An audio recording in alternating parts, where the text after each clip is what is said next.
Foresight es diseñar el mañana y eso comienza desde hoy. Bienvenidos a Forecast, el mejor podcast inmobiliario de habla hispana. Amigos y familia 4S, bienvenidos a un capítulo más de Forecast, el podcast de 4S Real Estate. Hoy, como siempre, tenemos invitado de lujo, un astro, un superastro de real estate. Hoy con nosotros nuestro socio y amigo, Artur Merino de Río Capital. Artur, bienvenido aquí a tu casa 4S. ¿Cómo estás? Bienvenido. Muchas gracias, Nacho. Estoy muy contento. Es la primera vez que conozco las oficinas ya centrales de 4S aquí en Monterrey, conociendo ahora de cerquita al equipo. Entonces estamos muy emocionados en esta nueva etapa de 4S con Río Capital. Creo que vienen cosas increíbles y sí. Muchas gracias por la apertura, muchas gracias por la confianza y muy emocionados con lo que viene, mi Nacho. Bien, buenísimo. Hagamos una introducción porque creo que mucha gente no sabe lo que estamos cocinando, pero para todos nuestros amigos, para toda nuestra familia de 4S, Río Capital y 4S se están fusionando, hay una fusión de empresas en donde desde la plataforma de 4S y el expertise y conocimiento de Río Capital estamos dándole fuerza a las dos empresas, ¿no? Entonces nos estamos haciendo socios. Hoy lo hacemos oficial, después de este podcast hacemos oficial esta nueva aventura que seguramente nos vamos a divertir, vamos a aprender mucho, pero sobre todo con el objetivo de ayudar a este mundo inmobiliario que necesita de empresas como las nuestras, ¿no, Artur? Claro que sí. Déjenles platico un poquito por favor. De contexto. Hace varios años, cuando escuché por primera vez de 4S, dije, qué interesante esta empresa, y empecé a investigar y le escribí un correo a Carlos Muñoz y le dije, oye, está muy interesante lo que hace 4S y nos encantaría colaborar o sumarnos de alguna manera de Río. Me dijo, sí, padrísimo, y me copió un correo contigo. Bien.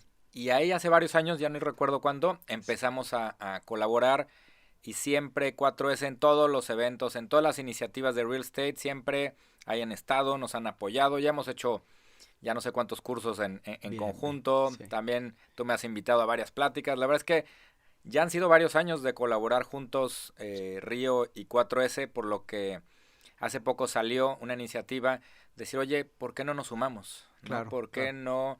Si atendemos al mismo sector, si hay un tema de agregar valor, de energía, como que vamos muy en el mismo rumbo, y cuando empezamos a aterrizarlo, todo fluyó muy natural.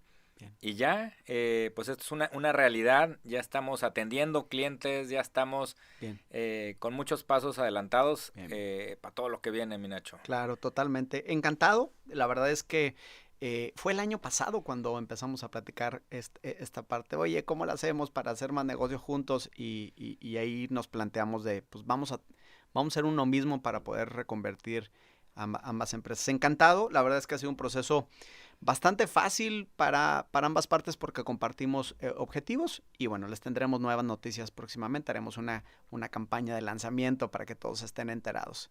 Si quieres empezamos con nuestra grabación. Empezamos con la temática del día de hoy. Antes de empezar siempre nuestro astro invitado, en este caso tú, haz una pequeña introducción para que la gente sepa quién es Artur Merino, de dónde viene, por qué está aquí, qué le gusta, qué no le gusta. Platícanos, Artur, ¿cuál es tu historia? He sido siempre un apasionado del tema financiero. Okay. Estudié finanzas, luego una maestría en finanzas. Me acuerdo mi jefe de Bancomer me decía, ¿por qué vas a estudiar una maestría en finanzas? Estúdiate otra cosa, claro. ¿no? Hay muchas maestrías y tú quieres estudiar lo mismo. Le digo, es que lo que me apasiona, no sé por qué. Y así estudié una maestría en finanzas. Mi primer trabajo fue en Bancomer y ahí aprendí a estructurar créditos. Ok, bien. Y empecé a ver el poder de las finanzas estructuradas y me atrapó ese mundo. Ok. Mi primera transacción fue el Centro Comercial Santa Fe, fue la compra del Centro Comercial Santa Fe. Wow.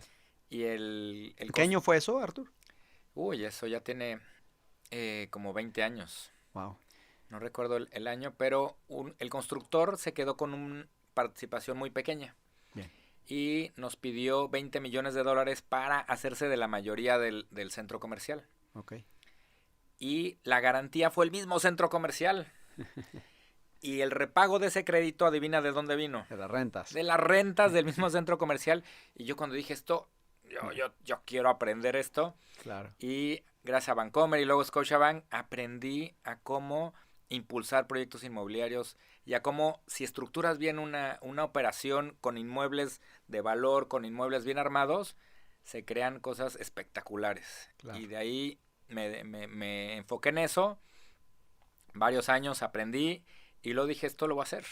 Solo me salí del banco y arranqué un despacho ya por cuenta propia y así nace Río Capital. Bien, padrísimo. Padrísimo, qué interesante historia. Hace 20 años fue eso, ¿ah? Entonces, sí. Amigos, saquen sus conclusiones de la edad de Arthur Merino. 47 años, 47 amigo. Años, muy bien recorridos. apenas. No, empezando este tema. Muy bien. Para nuestros invitados o la gente que nos está escuchando en este capítulo, hoy vamos a hablar de financiamiento inmobiliario, ¿no? De formas, de opciones, porque creo que es una temática que ya no sé si es una época pospandémica, porque pues esto sigue, pero sí es una época en donde ya estamos llegando a una normalidad con algunos cambios importantes en la vida después de que el COVID llegó y nos cambió muchas condiciones, y el mundo inmobiliario está sufriendo una conversión importante en todos los sentidos, ¿no? Está sufriendo una conversión importante en las formas de vender, en la forma de estructurar proyectos, en la forma de desarrollar proyectos, en la forma de pedir dinero, de conseguir dinero y la forma en la que te prestan dinero. Entonces, todos esos hitos importantes hoy en día pues están teniendo un cambio importante. Eso afecta pues, obviamente al desarrollador y afecta al usuario final sin duda, ¿no? Vemos segmentos como las oficinas batallando un poco, el tema de los hoteles, sobre todo el tema business class batallando un poco porque el turístico no le vemos tanto tema. El tema de retail también sufriendo un poco, aunque pensamos aquí en 4S que tendrá un punto de inflexión importante y algunos otros viento en popa y algunos de hecho mejorantes que la pandemia. Entendiendo estos como cambios diversos, una de las grandes cuestiones que siempre vemos con el desarrollador es el tema del acceso al financiamiento siendo uno de los hitos más importantes, ¿no? O sea, teniendo el terreno, hace rato lo platicamos, teniendo un buen terreno, teniendo permisos y teniendo capital o dinero o fondos o equity, como le quieran llamar, para poder desarrollar, pues casi la fórmula del desarrollo está bastante completa. Entonces, el tema de financiamiento, el tema de conseguir dinero, el tema de que tenga recursos para poder hacer o cumplir la promesa de valor, está teniendo varios cambios. Y aquí mi primera pregunta es, mucha gente dice, es que el banco no me presta dinero, es que me presta muy caro. ¿En qué estatus estamos? O sea, el financiamiento, México, Latinoamérica, ¿en qué estatus está? ¿Los bancos están prestando, no están prestando? ¿La gente quiere invertir, la gente no quiere invertir? En términos generales, ¿cómo ves tú el mercado? Claro que cambió muy fuerte la manera de conseguir financiamiento para los desarrolladores. Okay. La realidad es que sí hay dinero. Okay. Los bancos siguen con la presión de colocar. Okay. ¿Qué es lo que cambió? Que ahora es más difícil acceder a ese dinero. Okay. Imagínate. O sea, lo que me estás diciendo es, los bancos siguen prestando, sigue habiendo lana porque hay una necesidad de colocación. Si no estás consiguiendo dinero es porque no lo estás haciendo de la forma correcta. Porque Exacto. Hoy en día lo que está cambiando es la forma, no necesariamente que no haya recursos. Exacto. Ok.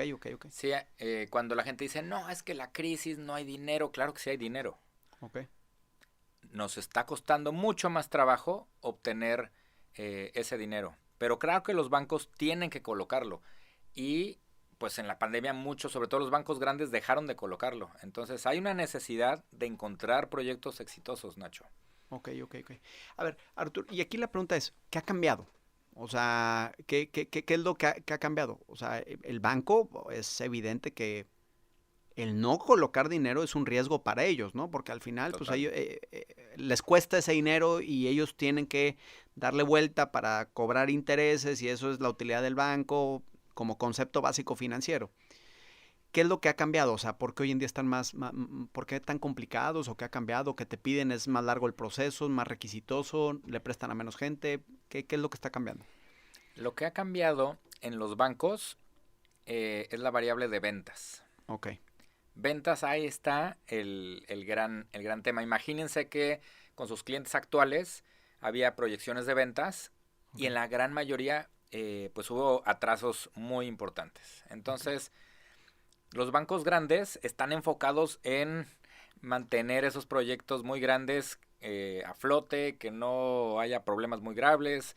Ahí está la energía de los bancos grandes. Los bancos medianos los vemos mucho más activos, mucho más viendo cuáles son esas oportunidades, ¿no? ¿Dónde están esos desarrolladores que sí están vendiendo? Hoy la clave son las ventas. Entonces, incluso si son proyectos de high-end, turísticos, si están vendiendo, sí hay recursos, ¿no? Si no están vendiendo, aunque sea el proyecto que sea, no vamos a tener recursos. No hay digamos que no hay una discriminación por el segmento o por el producto, por la ciudad. Más bien lo que está pasando es el proyecto per se, lo que me estás diciendo. Sí hay un gran tema que los bancos reaccionan. Si les llevas a financiar proyectos en Polanco, en las Lomas, de 10 millones de pesos, sí, capaz que salen corriendo de la junta. Sin embargo, hemos visto algunas excepciones con proyectos que sí se están comercializando. Entonces, creo que el gran consejo para todo mundo, para la región, para los países es hay que ponerle más atención de generar productos de valor, ¿no? Y creo que ahí es donde también hacemos mucha química y seleccionando proyectos revisados por 4S, con recomendaciones de 4S, porque si solo haces el proyecto comercial que antes se vendía, antes de la pandemia, hoy no es suficiente. Hoy necesitamos tener diferenciales muy claros, que seamos los proyectos más exitosos de cada colonia, de cada rumbo, de cada estado. Esos son los que sí están recibiendo el financiamiento y la mayoría estamos batallando. Aquí nos deja, obviamente, no sé si coincidas conmigo, veíamos mucho en el proceso de desarrollo, en el proceso de conceptualización o en el proceso de planeación, muchos desarrolladores que su variable más importante era el tiempo, ¿no? Oye, tengo que salir lo antes posible, no estoy preparado, pero ya me urge salir porque los inversionistas, etc. Y eso hacía que esos hitos no cumplidos después se pagaban en tiempo en ventas finales. Pero pues el mercado estaba, digamos, en un estatus más o menos bueno, quitando algunas ciudades de Latinoamérica que tienen algunos problemas inmobiliarios, pero en general el mercado reacciona bien. Después de que viene en marzo 2020 este cambio de vida en el mundo, nos hace repensar que el proceso de planeación es el proceso más importante de desarrollo, porque si quieres entrar en ese grupo selecto en donde los bancos realmente prestan dinero con condiciones, de hecho hasta más favorables, ¿no? Porque hoy en día en casi todos los países del mundo la tasa de referencia está a la baja. Entonces todos los bancos te prestan tasa de referencia más un spread. Si la tasa de referencia va para abajo, el costo del dinero es más bajo. Entonces, si quieres entrar a ese grupo selecto, hoy en día sí tienes que hacer buenos proyectos.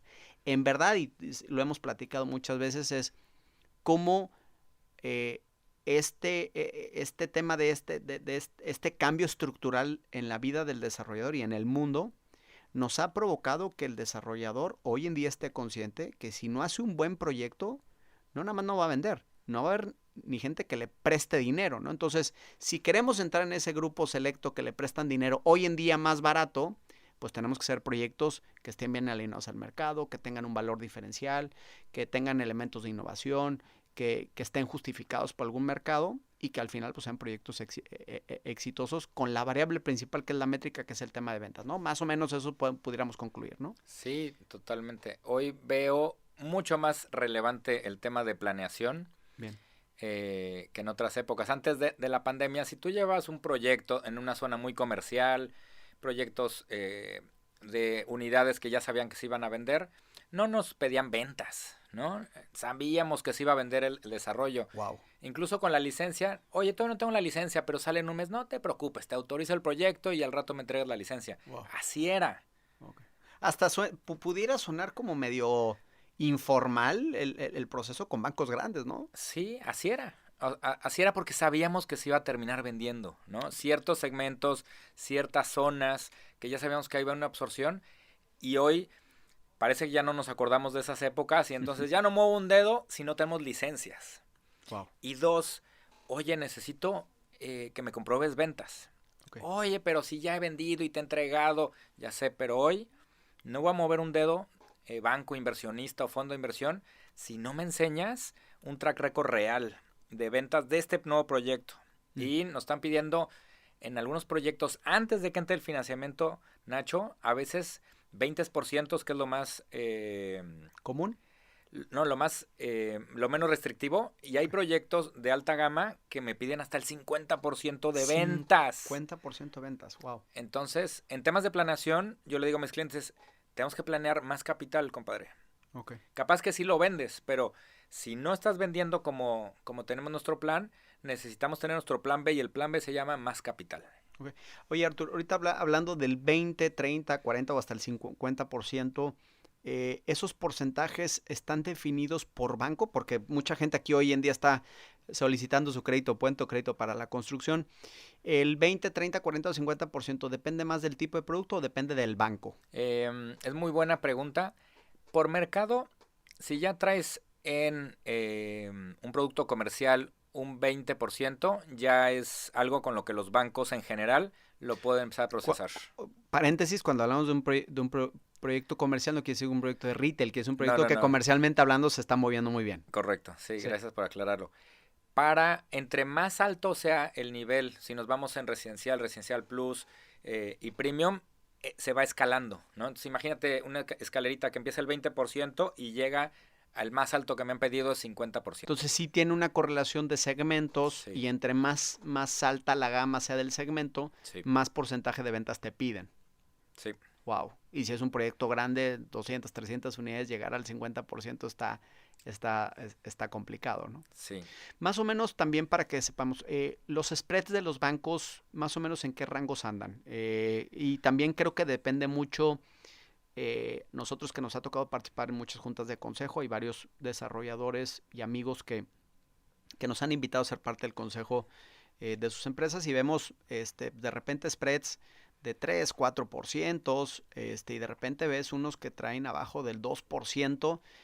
¿Cuál es más o menos, digamos que, para que la gente que nos esté escuchando, cuál sería un spread adecuado que el banco te debería cobrar, además de la tasa de referencia? Esa es muy buena pregunta. ¿De qué, y también, ¿de qué depende? Sí, fíjense que ahorita con el tema de la pandemia, varios bancos aprovecharon para incrementar sus spreads. Okay. Entonces, sobre todo para el real estate, ¿no? Donde se detectaba cierto... Bajó la tía, suben el spread. Sí, así fue. Así fue. Seguramente lo negarán, pero pues sí es un poco obvio. Y más o menos los spreads andan entre 4 y 6%. 4 y 6%. Hace mucho que no veo, pues solo para las grandes tipo 20 y tipo empresas que cotizan en la bolsa pueden llegar a niveles de diferenciales de 2 o 3. Okay. Hace tiempo que no veo esos spreads. Okay. Hoy rangos muy buenos veo cercanos a 4 y a veces hasta 6. Ahí es los diferenciales que he visto. Incluso llegar hasta 7. Arriba de 7 ya son proyectos que tienen más riesgo o son mezanín que entran antes de las licencias. Y hay bastantes financieras que se fondean y con esta escasez hay varios desarrolladores que antes nunca hubieran aceptado un diferencial de 7 que hoy sí los están aceptando. Claro.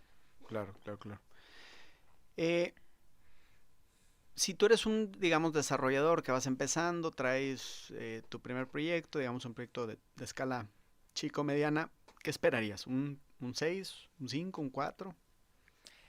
No, ese es para desarrolladores ya con track record. Ya con track record, esperaremos que estén entre 4 y 5 con track record. Si es tu primer desarrollo, piénsale más en diferenciales de 6-7. 6-7. No sé si tenga referencia a Estados Unidos. ¿Sabemos cómo anda Estados Unidos en esos spreads? Me supongo que mucho más bajos, ¿no? Sí, la verdad es que... Bueno, la tasa de referencia también les ayuda a ellos. Exacto. Ayuda a ellos. Ellos están casi en 0% y aunque el spread sea muy alto, como quiera el costo del dinero es bajo.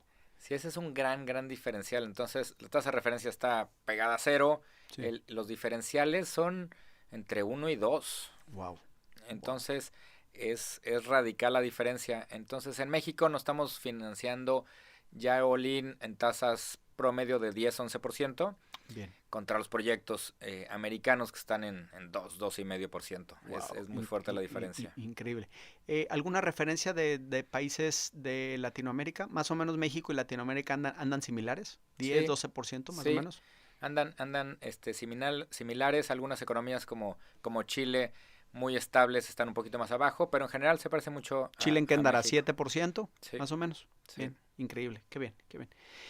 Ahorita hablamos un poquito del tema de crédito a la construcción, que de repente es como la buena práctica de que vas empezando, tienes tu terreno, tienes equity, empiezas, vas avanzando y digamos que ya traes un track record y después ya que necesitas ya empezar a construir el proyecto o el producto que quieres ofertar, pues necesitas más capital, necesitas recurso y ahí viene la deuda que generalmente es con un banco.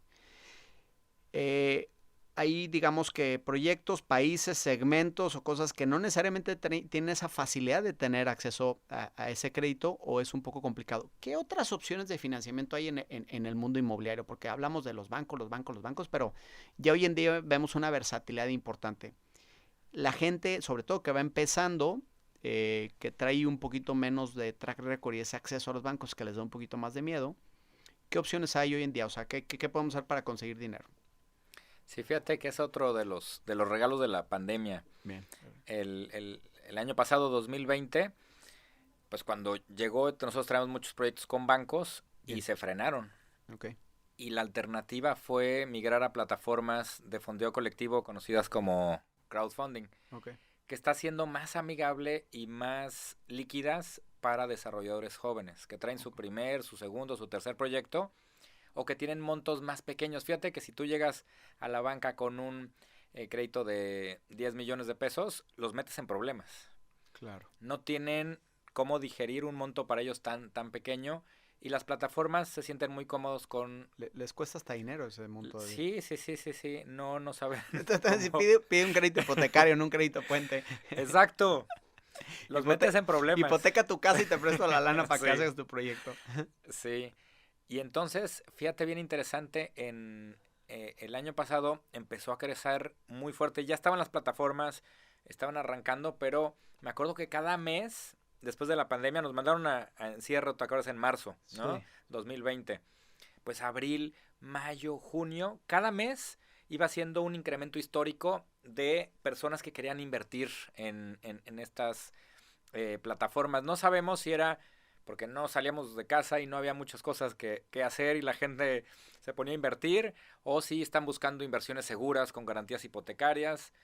No sabemos exactamente qué detonó. También hubo un bajón de tasas muy fuerte que ya comentaste. Me acuerdo que un cliente que subimos en esas fechas de pandemia, cuando más rudo estaba la cosa, estaba buscando 5 millones de pesos y lo subimos y yo me acuerdo que iba a invertir en el proyecto y duró 15 días.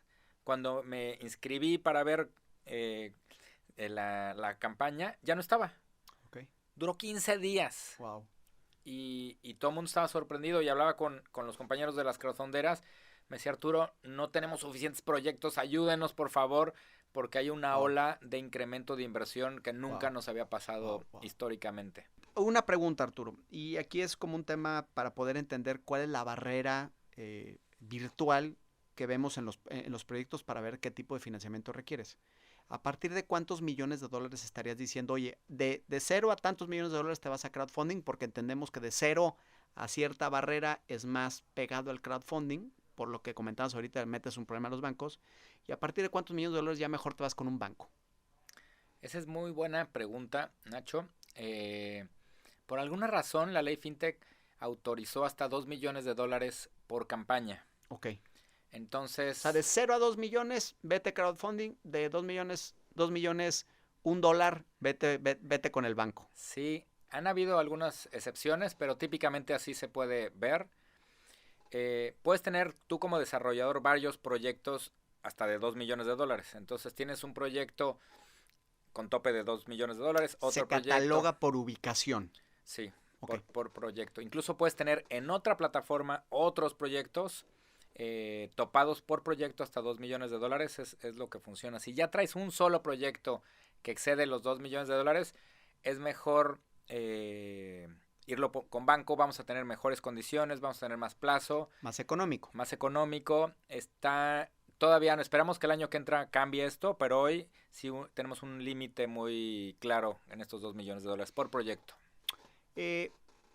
Déjame entender, y seguramente nuestro auditorio tiene esa misma pregunta. ¿Cuál es la diferencia puntual entre el dinero que te presta una plataforma de crowdfunding y el dinero que te presta el banco? ¿Se maneja igual? ¿Te pide los mismos rendimientos? ¿El rendimiento es variable? Porque el banco te dice, oye, tú me tienes que entregar este capital y tanto de intereses, si te va bien o te va mal, pues lo sacas de tus utilidades, a mí me pagas. ¿El crowdfunding funciona igual o van por un tema o se quedan con una parte de las utilidades? ¿Es variable? ¿Es fijo? ¿Cuánto más cuesta? ¿Cuesta menos? Entiendo por lo que dijiste ahorita, cuesta más, pero pues es más accesible contra el otro que es más barato, pero pues es más difícil entrar, ¿no? Sí, fíjate que hay varias modalidades en plataformas, hay capital, hay deuda y hay distintos esquemas. El que más está jalando, te voy a platicar, es el de deuda. Okay. Donde tú le metes a un proyecto, ves un proyecto en una plataforma y dices, este proyecto me gusta. Tú como usuario. Tú como usuario, tú como inversionista. Y en los esquemas de deuda ya tienes un rendimiento fijo. Okay. Y lo más interesante, Nacho, es que en la mayoría de las plataformas estás quitando la intermediación. El spread que me preguntaste hace rato, ese es el que se está borrando. Okay. ¿Qué quiere decir eso? Que si tú le inviertes directamente un proyecto, el rendimiento full es para ti. Es para ti. Wow. No todas las plataformas van por ahí, pero mi hipótesis es que esto va a ir creciendo muy fuerte hacia ese rumbo donde quitas la intermediación de los bancos y el banco que gana o el crowdfunding gana solamente un tema de comisiones al frente, una comisión de apertura, y la intermediación se la queda directamente el inversionista. ¿Eso qué pasa? Que le regresas mucho más a los inversionistas. Okay. ¿Qué rendimiento anda dando un tema de crowdfunding? Para temas de deuda, para proyectos inmobiliarios, andan entre 12 hasta 15%. Anuales. ¡Wow! Increíble. Es muy buen rendimiento y puedes invertir desde $50 puedes entrar en estas plataformas y generar esos rendimientos. Okay. Es doloroso porque de repente la percepción del crowdfunding para el desarrollador es, oye, tengo que lidiar con 2,000 personas y me prestaron $1 millón, pues como que se vuelve un poquito. ¿Eso es cierto o más bien ya las mismas plataformas hacen esa misma gestión? Sí, esa es gran pregunta. Ese es más mito. Okay. Es bien interesante porque imagínate que sacas tu desarrollo y te invierten, creo que en promedio se invierten como 200 personas por campaña. Okay. A las cuales no conoces. Okay. Conoces a tu mamá que te invirtió, a tus cuates, al compadre, a tus amigos que sabes que te dijeron que ellos invirtieron. Claro. Al resto, legalmente no los conoces ni los puedes conocer, ¿no? Okay. Si tú dices, oye, pásame sus contactos, por privacidad, no está permitido que los conozcan. Se hace como ¿cuál es el ente legal que gestiona eso? ¿Es un fideicomiso? Hemos trabajado con varios, se puede hacer fideicomiso, se puede hacer SAPI, al final se define por proyecto cuál es el mejor mecanismo, pero tú como desarrollador lidias con un solo fronting, con un solo contrato, okay. con un solo... Es como si fuera un solo inversionista, bien, con ciertas condiciones claras y no tienes que lidiar con los 200 inversionistas. El costo, tú dices ahorita nos estás dando un número entre 12 y 13%, si no mal recuerdo, que le das de rendimiento al inversionista. Eso, pues obviamente trasladado en costo al desarrollador, al ser eso más un punto más, a lo mejor es 13, 14%. Ese es el costo del desarrollador para el tema de crowdfunding. Entonces, concluyendo eso, pues si el banco anda en 10% más o menos, el crowdfunding te cuesta 4 puntos más, ¿no? Correcto. ¿Estamos bien? Sí, por eso les decía, para desarrolladores jóvenes, para desarrollos con no tanto track record, que eso va cambiando poco a poco, están pagando una sobretasa de esos 2, 3, 4%. Ok. Sabemos que estos temas en Estados Unidos creo que, y en Europa y en los países de primer mundo creo que van muy avanzado. Latinoamérica está todavía, no en pañales porque ya vamos avanzados, pero hay ciertos países como Brasil, Chile, México y algunas otras economías de Latinoamérica que están como empezando a regular toda esta parte. En México ya hay una ley fintech que está, digamos que, evolucionando. ¿Cuántas empresas de crowdfunding, por ejemplo, tenemos por país? En México, ¿cuántas tenemos? Sé que las tienes todas identificadas. Sí, fíjate, está interesante todo este tema de la ley fintech, porque por un lado yo digo, vamos lentísimo, ¿no? Comparado con países desarrollados. Sin embargo, alguna vez alguien de Sudamérica me ha comentado, oye, aquí no hay ni siquiera una ley. Entonces, comparado con algunos países de Sudamérica, sí hay bastante avance, fíjate. Entonces, depende cómo... Oye, Artur, como dicen por ahí, ¿no? En el mundo de los ciegos el tuerto es rey. Entonces, México dentro de Latinoamérica, pues es un rey, ¿no? En ese sentido. Sí, y pues muchos países están aprendiendo de lo que estamos haciendo aquí con la ley fintech. Okay. Y todavía nos queda bastante por avanzar. Entonces podemos ir muy bien o muy mal, depende si lo ves desde el lado norte o sur, la ley fintech. Hoy la ley fintech tiene 26 empresas. 26 empresas. Mapeadas, Okay. identificadas, que arrancaron el proceso hace año y medio. Okay. Y siguen en la entrega de información, siguen en toda una serie de procedimientos, de revisiones con la autoridad. ¿Ya están operando las 26? O sea, ¿la ley te permite operar? Te permite operar. Todavía no puedes decir que estás autorizado, que tienes una autorización. Creo que una o dos son las únicas que han salido con la autorización. La mayoría lo que les permite es operar. Okay.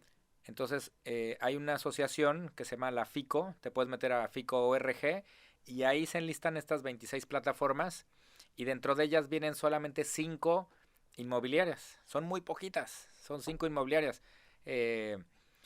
Las 5 es Brick, Expansive, M2Crowd, Monific y 100 ladrillos. Son las únicas 5 de plataformas. De las 26, 5 enfocadas a temas de real estate. Bien, muy bien. Correcto. Las demás son de cualquier otra cosa de que todo, tú quieras invertir. Medios de pago, donaciones, préstamos. Hay muchos de peer-to-peer, de préstamos a personas directos. Son de todos los demás negocios de crowdfunding. Y la verdad te pones a pensar, son muy poquitas, Nacho. Claro. Son muy poquitas. Nada. 5 para un país, para México. Exacto. Para México, con toda la necesidad de financiamiento que requieres, es nada, ¿no? Nada. Atrás de esas 26 plataformas, hay como otras 100 plataformas que están formadas, esperando a que resuelvan estas primeras 26 para que arranque el proceso. Wow. Entonces estas 100 plataformas quieren arrancar, quieren hacer las cosas bien y no han podido ni siquiera pues hacer negocios con las plataformas listas por un tema de tiempos y retrasos con la Comisión Nacional Bancaria y Valores. Bien.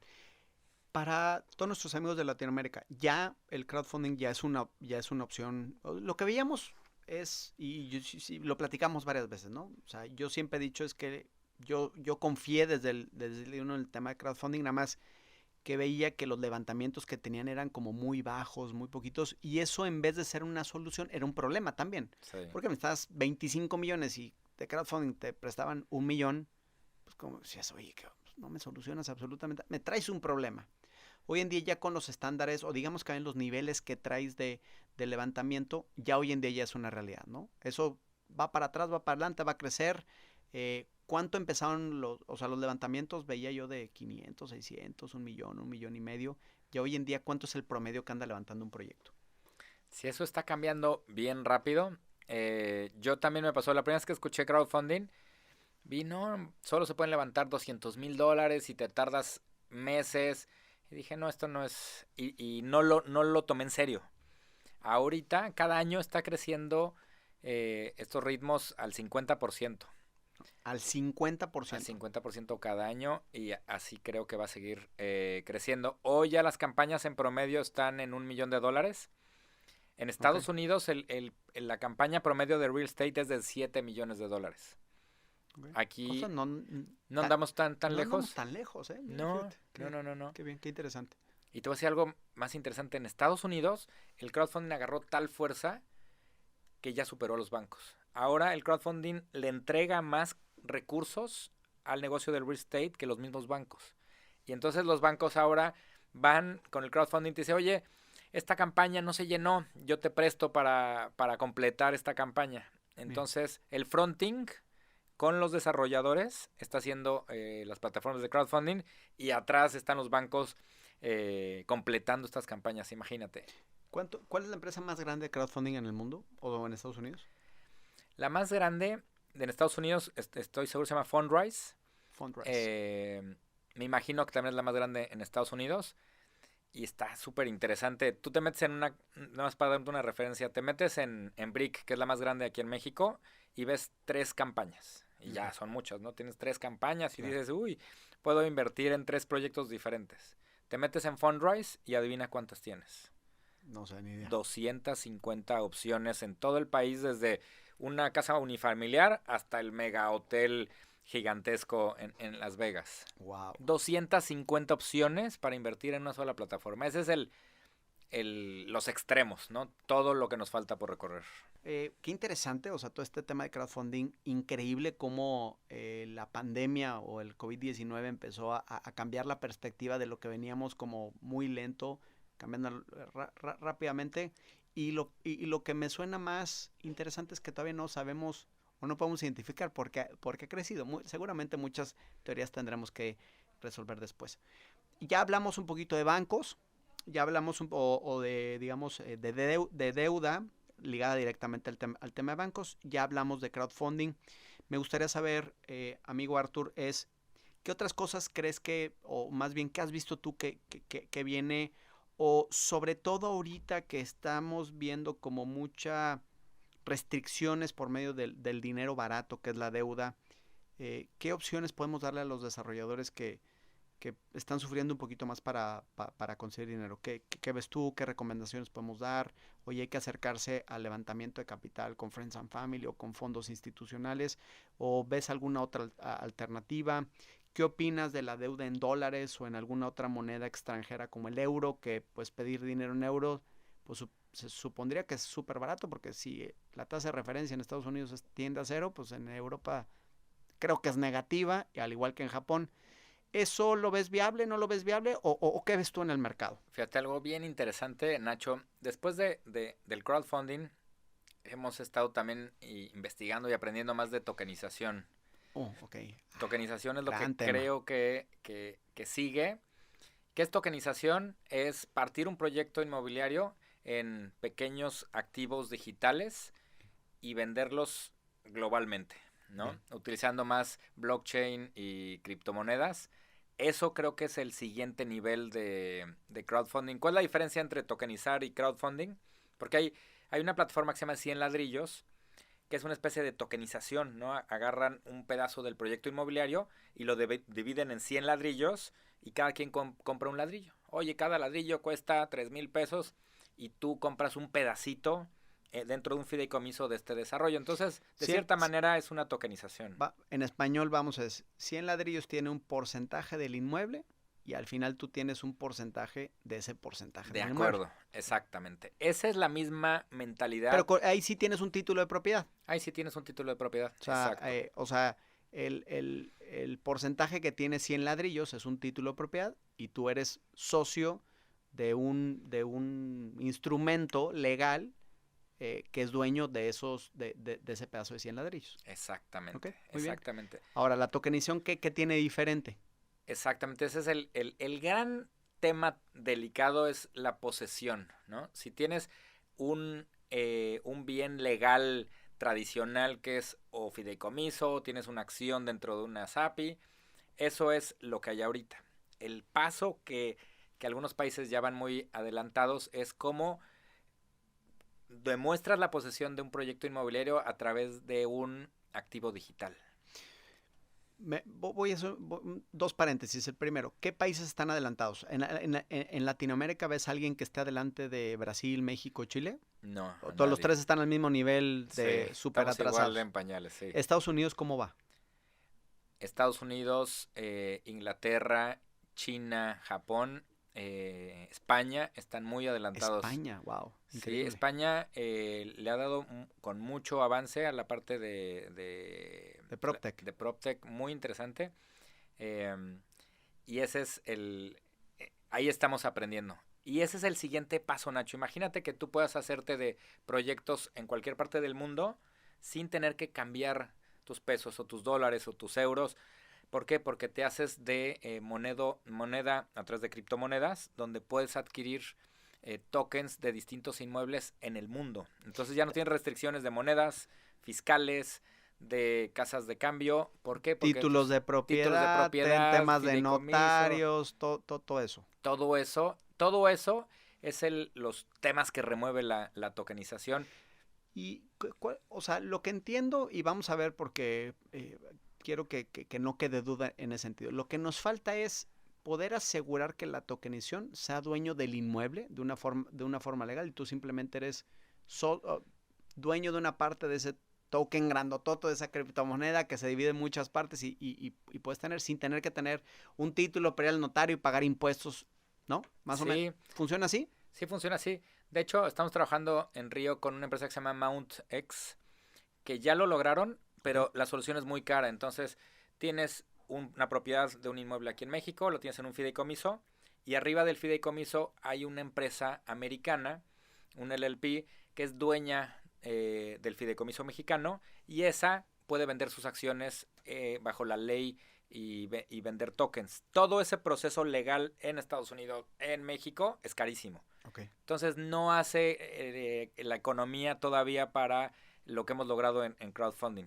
Okay. Entonces, pero es el camino. Ese es el camino para, o sea, sí hay los pasitos para llegar a, tienes un token y llegas a ser dueño de un inmueble, o sea, en este caso mexicano. Cuando eso empiece, digamos, a tener más tracción, obviamente pues el tema de estructuración, costos y todo eso irá a la baja, porque la escasez hace que eso sea un poco más caro. Entonces ya el camino recorrido irá a la baja y de cierta forma la tokenización o el desarrollo de este proceso permitirá que este enfoque de transnacional, de yo poder invertir en otro lugar, empiece a ser mucho más económico, porque ahorita por lo que dices tú, es bastante complicado y caro, ¿no?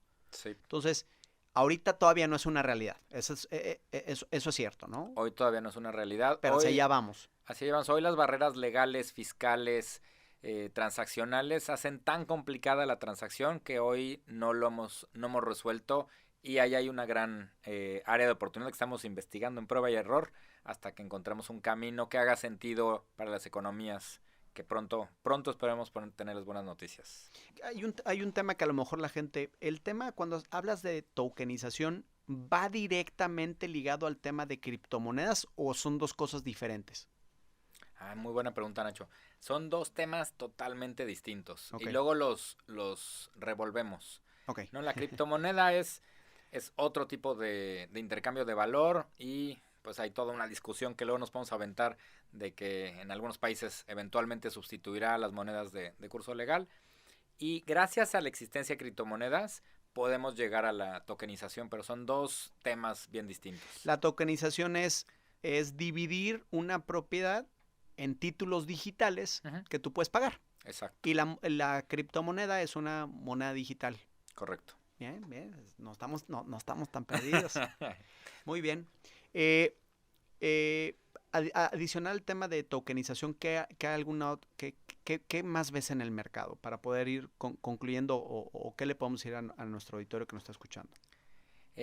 Algo que viene bien interesante es mercados secundarios. No sé si te acuerdas que cuando creaban las primeras bolsas de valores del mundo, al principio no eran tan bursátiles, ¿no? Y cuando fueran creando esos mercados secundarios que la gente podría recomprar acciones y entonces ahí explotaban. Algo que vamos a ver en los siguientes, espero, meses, son mercados secundarios tanto para crowdfunding y eventualmente para tokenización.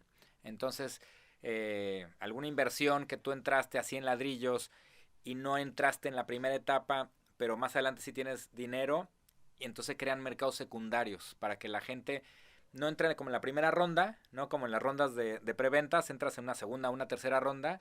Entonces estas second markets también son muy comunes y apenas se están administrando, también están limitados por la ley fintech, pero es algo que vamos a empezar a ver, mercados secundarios donde tienes todavía más liquidez y no te limitas a la primera ronda donde no te enteraste y no supiste y eventualmente si quieres participar en algunos proyectos inmobiliarios. Último tema, que es otra fuente de financiamiento también, otra fuente de adquirir dinero o recurso, es los famosos fondos de capital o fondos de inversión, los family offices también que están muy activos, que son fondos privados, por así decirlo. Y el Friends and Family que nunca deja de fallar, ¿verdad? Que es el suegro con dinero que te mete, que te presta dinero para que empieces tu proyecto. ¿Cómo está ese mercado?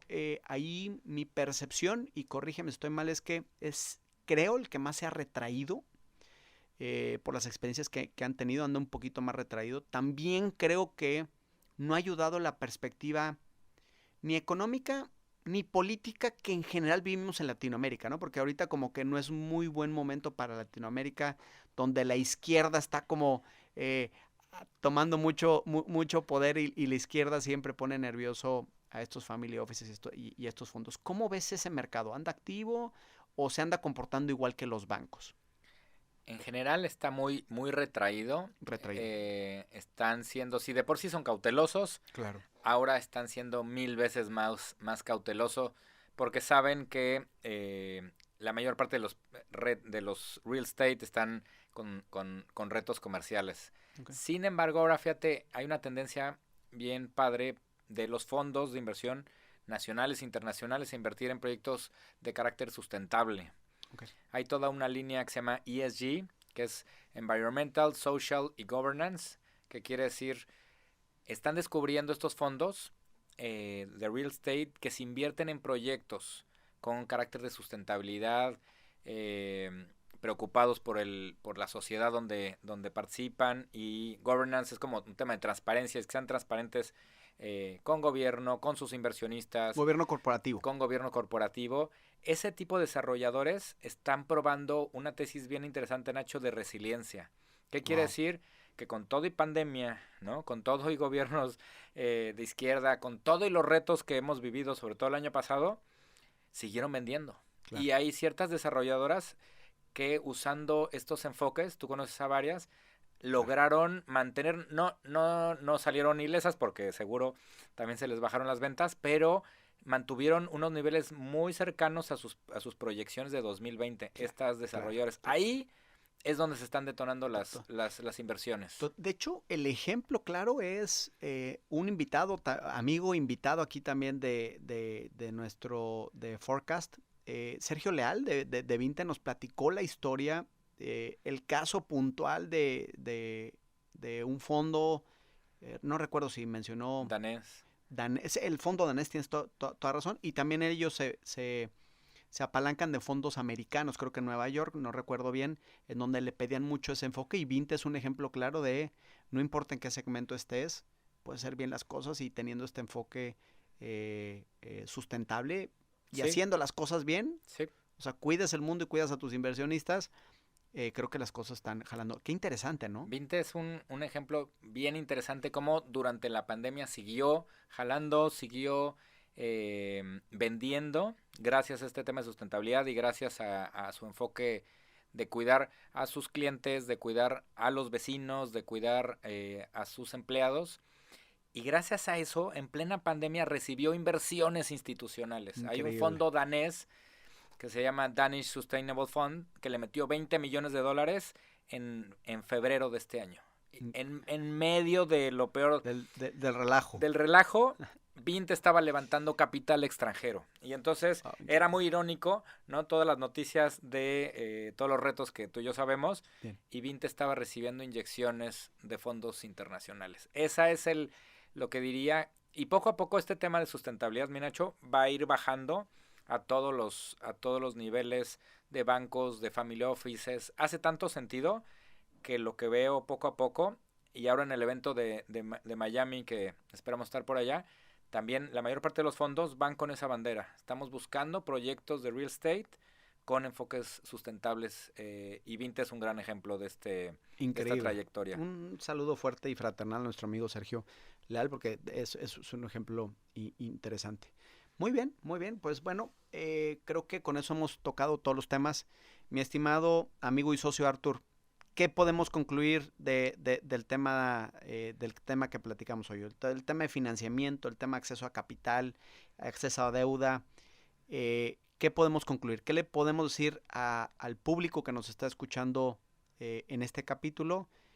¿Qué hemos aprendido después del COVID-19 acerca del tema de financiamiento? ¿Cuál es la gran conclusión desde tu perspectiva? Muchas gracias, amigo. Creo que es un momento de quitarnos de la cabeza que el tema de que no hay dinero, ese es solo un miedo mental que ponemos de excusa. Sí hay capital. Sí hay tanto capital como deuda, sí existe. ¿Qué pasa? Que hoy tenemos que generar y planear y hacernos de la gente experta para generar mejores productos. Okay. Los mejores productos, los que sobresalgan y se midan a través de mejores preventas y a mejores comercializaciones en el proyecto, son los que van a recibir esos recursos. Entonces, porque aparte el mercado sí está vendiendo. Sí, claro. Sí. No todo mundo está vendiendo. Claro. Solo algunos son los que están sobresaliendo y entonces ya no era suficiente ser del promedio. Ahora los que van a recibir los apoyos son los que sí siguen con ventas sólidas, con y sin pandemia, con y sin temas de liquidez. Entonces yo invitaría a todos, sáquense de la cabeza que no hay dinero. Sí hay dinero. Okay. Se requiere hacer proyectos más planeados, con más expertos, con más pensamiento de generar todavía más valor que lo que hacíamos antes de la pandemia. Métanle temas de sustentabilidad, métanle temas de temas sociales, como también lo hace nuestro amigo Pepe Chabot, claro, con temas de transparencia. Ahora estos temas de transparencia a todos los niveles y más con los temas digitales se vuelve todavía más relevante. Esos proyectos son los que van a recibir los impulsos de todos los niveles, de crowdfunding, de financieras, de los fondos daneses. Entonces dinero sí hay, solo hay que trabajar en generar proyectos de mucho más valor, Nacho, es lo que veo hacia adelante. Muy bien, claro, clarísimo. Amigos, ¿ya escucharon?